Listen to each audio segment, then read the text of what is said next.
So, kumusta mga kanoysi? Welcome back sa ating YouTube channel, Pilipinahisis. So, ngayong araw, another update naman tayo patungkol naman ito sa WPS nating mahal. No? So, again, ang video ito ay mula kay Melbs Castle. So, meron na pamagat na Panic China sa balitang ito. Philippine Coast Guard may escort na US Navy warship frigate ng Pilipinas kasama rin. So, Diyos ko day. So, bago natin simulan, Melbs Castle, supportahan nyo yan. Tapos, syempre, kung trip nyo ng mga ganitong reaction video, may kasama kayong manood. Huwag nyo na rin kalimutang suportahan yung YouTube channel natin, Pilipinoisi. Sa mga kanoisi, hindi na natin ito patatagalin pa. Simulan na natin, baka agawin pa ng China. Again, ang pamagat ng video ito, Panic China. Panic talaga, no? Panic China sa balitang to. PCG na escort na US Navy warship frigate ng Pilipinas kasama rin. Diyos ko na lang po. So again, Melbs Castle, Pilipinoisi. Like, comment, share, subscribe. Start. Ba yung kumpirmasyong missile warship? Ulit. Start 0 dapat. Ito na ba yung kumpirmasyong missile warship ng Philippine Navy ang ipapadala sa Sabina Shoal? Ayon kasi kay Philippine Navy Commodore Roy Trinidad, gagamit ng military asset ng AFP katuwang raw ang kaalyadong bansang papunta sa Sabina Shoal. Ano ang ibig sabihin ng AFP dito, di ba? So, posible talagang kasama ang US Navy warship papunta doon ngayon. Tahimik lang ang Philippine Navy at hindi direktang sinasa publiko ang operasyon ng militar. Pero mukhang planado na pag-alis pa lang ng BRP Teresa Magbanwa. Tahimik pero nung yung tawag dyan. I think yung anong Coast Guard nga yun, nakalimutan ko. Basta Philippine Coast Guard yun, nakalimutan ko ano yung pangalan niya. Ipinadala doon. Kaso yun, sad to say, naharang na twice. Hindi nakapasok. So, I don't think Philippine Navy yun. So, ewan ko kung baka iba din yung plano ng Philippine Navy, di ba? Para palitan ng mas bigating barkong armado. Range of different capabilities that are sea-based, air-based, or space-based that we are developing in conjunction with our partners and allies to be able to monitor not only Escoda but the entire West Philippines. We assure the Filipino people that your Philippine Navy, Philippine Air Force, and Philippine Army, the entire leadership of the AFP is doing its best to protect and secure all our features in the exclusive economic zone, most especially in the West Philippine Sea. Mahalata mong ineskortan ng Amerika ang Pilipinas papunta ng Sabina. Inanunsyo rin kasi ng US State Department na dahil paulit-ulit raw na pinapalayas ng China ang BRP Teresa Magbanwa, sasama sa operasyon ang US Navy. Dito para So sana nga kasi yun talaga yung pinakakailangan natin ngayon. Tapos I think tingnan na lang natin yung magiging outcome niya if ever yun nga kasi syempre yung China nagbabanta siya, di ba? If ever na walang gawin yung China, wala na. That's a good sign. Natuloy-tuloy na tayo dyan. makasuporta ang Amerika sa lahat ng gagawin ng ating bansa papunta doon. Attempts by the PRC to interfere with their freedom of navigation on the high seas near Sabina Shoal over the past several months. There's no legal basis for the PRC's maritime claims in the South China Sea, and the dangerous ways in which it attempts to enforce those claims put Filipino lives and livelihood at risk. This particular incident might mean other than to say that we continue to support our Philippine allies. Umalis man at wala pang kapalit na barko ng Philippine Navy, wala raw na mamonitor na pagtatambak ng mga Chinese doon ngayon. Hindi rin papayag rin kasi ang Philippine Navy na isuko na lang to basta-basta sa mga object. Di raw mangyayaring mapapasakamay ito ng China. Yan ang Dapat lang. Tsaka huwag tayong basta-basta makinig sa mga Pilipino pro-China na yan kasi hindi natin alam kung nabayaran ba yung mga yan or may ibang agenda sila, no? Swerte naman nila kung pakikinggan natin sila. Kasi di ako naniniwalang takot talaga yung mga pro-China na yan eh. Like takot sila sa war sa China. I don't think so. 'Di ba? I think mayroon silang ibang rason pa talaga. tinitiyak ni Commodore Roy Trinidad at ng Philippine Navy. They have never been in control. Their presence there is illegal. We will continue performing our mandate. We will not be deterred. Ang guidance sa atin is not to let up not only in Escoda, Ayungin, but all over the expanse of the West Philippines. There are a range of different capabilities, both based on sea, air, and others, that the AFP and Western Command uses to monitor our features. So walang reclamation yet? No reclamation, no pile-up, no continuing pile-up of crash corals have been monitored. Mas mabuti raw na hindi na inanunsyo yung mga gantong klaseng bagay. At mas Tama. mabuti rin na inalis na raw ang BRP Teresa Magbanwa doon. Kayo ba guys, agree ba kayo na hindi na lang muna natin i-announce? Kaso dito tayo titirahin din ng mga Pilipino pro-China eh. Ito din yung mga Pilipino pro-China yung nakakainis. Sila yung I think nagbibigay talaga ng problema sa atin eh. Kasi alam nyo guys, if ever na hindi magpapalabas ng ng press con or hindi magsasalita yung Navy or Coast Guard natin, aatake yung mga Filipino pro-China na yan.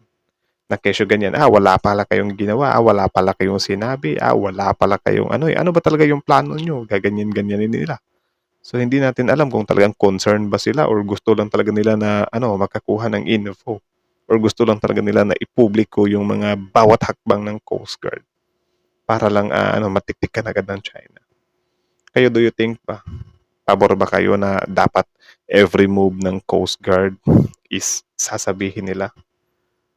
Or hindi na lang muna for our safety? Kasi parang same lang din yan sa water cannon. Parang tayo, karamihan sa atin, naata tayo ba na, anong response nyo dun sa water cannon? Wala pala kayo eh. Wala pala kayo eh. Diba? So baka di natin alam, meron ng ginagawa yung gobyerno dyan. It's just on process pa lang. On process pa lang, diba? Kayo ba guys? Comment nga kayo sa Alak raw kasi talagang palubugin yan ng China. Unang-una, sobrang laki niyan. At isa yan sa pahirap sa China Coast Guard kaya tayo nakakapag-resupply sa ayungin show. Dapat hindi ina-announce in the first place. Kasi pag ganun, siyempre na timbrehan na ng China, siyempre gagawa ng paraan na hindi tayo makapasok. No? So kumbaga, tatansya tayo kung kailan tayo babalik. At sana maswertehan natin makabalik. Dahil unang-una, hindi dapat na mawala yung presence din natin doon. Dahil otherwise, pag hindi tayo makabalik doon, yung word na pwede nating isipin, baka makuha nga ulit talaga ng China yon. Wala na. Good luck na. Good luck Skoda na if ever na wag naman sana. Alam ko na gusto nilang gawin doon sa ating Magbanwa noon ay kaya nila niraramp yan at malalaki yung butas dahil gusto nilang naturally mag-sink, no? Lulubog. Kasi nga, grabe ang samang tao. Sa resupply mission na ginagawa natin patungo sa BRT Sierra Madre. Sierra Madre. Lahat umaasang Ang dumi ng plano nila, no? Babanggain nila para lumubog. Tapos tayo kapag grabe na yung panic nila na we're just protecting our sovereignty and security. Sovereignty and security. May pag ganun agad sarap paghahampasin. barkong pandigma talaga ang ipapadala ng Philippine Navy doon. Ano kayang magiging reaksyon ng China dito? Babanggain parang kaya nila ang missile warship ng Pilipinas. Yun lang. Ano sa palagay niyo? I-komento. So, yun lang naman. So, again, ang video ito ay mula kay Melbs Castle. So, supportahan nyo yan. Original video link in the description box below. Tapos, syempre, bago nyo iwan yung channel natin, huwag nyo na rin kalimutang mag-like, mag-share, mag-comment, at mag-subscribe. So, kita nyo naman yun, men. Diba? Ay, nako. Malinaw pa sa klaro talaga. Yan na lang talaga yung, I think, pag-aasa natin eh. Yung plan sa US. Tapos, sana, huwag na lang natin ipaalaman. Like, gulatin natin sila ba na, may sumama. May sumama na US Navy or Coast Guard. 'Di ba? Dapat gulatan kasi, for example, mag-a-announce tayo. Sasabihin na Philippines magpapa-escort na ng US. Ibinalita natin. Tapos ngayon, narinig ngayon ng radar ng China yan. Ano yung mangyayari? Matic, yung China, magpe-prepare sila. Dadamihan din nila yung mga Chinese Navy nila dyan. Mga pandigma nila. So, useless lang din. Magiging useless lang din yung presensya ng US if ever ipaalam natin in advance. Tapos, yun naman, if ever na, yun na nga yung some kind plano ng government natin kasi parang last resort daw yan eh. Or yun yung pinaka-last option talaga. Like, may malaking possibilities din talaga na sasamahan yung Pilipinas ng US. Ngayon, kapag if ever hindi tayo nagsalita sa media, hindi ipinalabas ng Philippine Navy or Philippine Coast Guard yung plan nila na mag-e-escort na nga yung yung US sa Pilipinas, tapos matiktikan ng China, meron na silang nakaantabay ng mga pandigma nila. Alams na nasa loob mismo nila yung some kind Chinese spy. 'Di ba? Yun yung nakakalungkot lang din. Kasi napapasok tayo ng China ng ganun-ganun lang. 'Di ba? So sana ma-actionan talaga nila kasi Ang kinakatakot naman talaga natin dito, if ever na i-escort na yung China, ay yung US na. Ay nako, na ano na talaga ako. Yung US, if ever na i-escort na or sasama na yung US sa atin, kapag ka mag-fail yan ng isang beses, wala na. Useless na yung ano natin. Useless na yung main plan or last option natin. 'Di ba? So sana hindi yan mapigilan talaga ng China in first na pag-attempt na pumasok diyan sa Skoda. 'Di ba?